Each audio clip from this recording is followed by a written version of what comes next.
So you want to bring a new generation into politics. That's a very refreshing approach.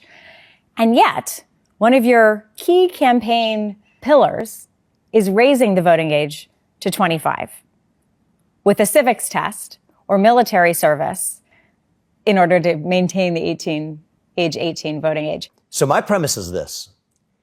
Every young kid who graduates from high school should be able to pass the same civics test that every immigrant has to pass in order to become a citizen of this country. Amen. At the age of 18, let's attach civic duties to civic privileges. I thought voting was supposed to be a right, not a privilege. And I say that minimal duty is either knowing something about the country, the exact same things an immigrant has to know, or else serve the country in some minimal way, first responder role or in the military. I think it's reasonable to want voters to be educated. I get that. But why put an age limit on it?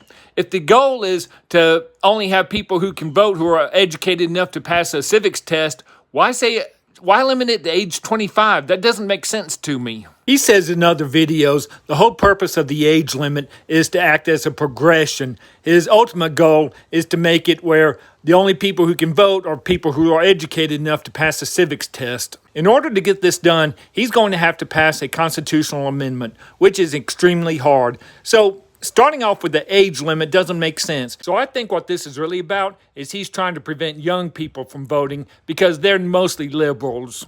Here's a problem I see with this plan. There are a lot of kids who are abused or grow up in poverty, and because of that, it affects their education. So when these kids turn 18, are we not going to allow them to vote until they get to 25?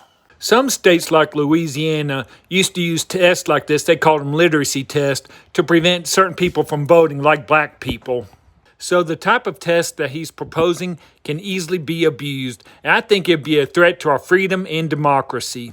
Vivek Ramaswamy has given a speech at the NRA. He is very pro-Second Amendment. I became a gun owner is that the Second Amendment was made for moments like today. Tell you this. So it kind of amazes me that there are actually people who are more concerned about losing their guns than the right to vote. So any young people out there, if you don't want to lose your right to vote, then you better make sure this guy doesn't get in office.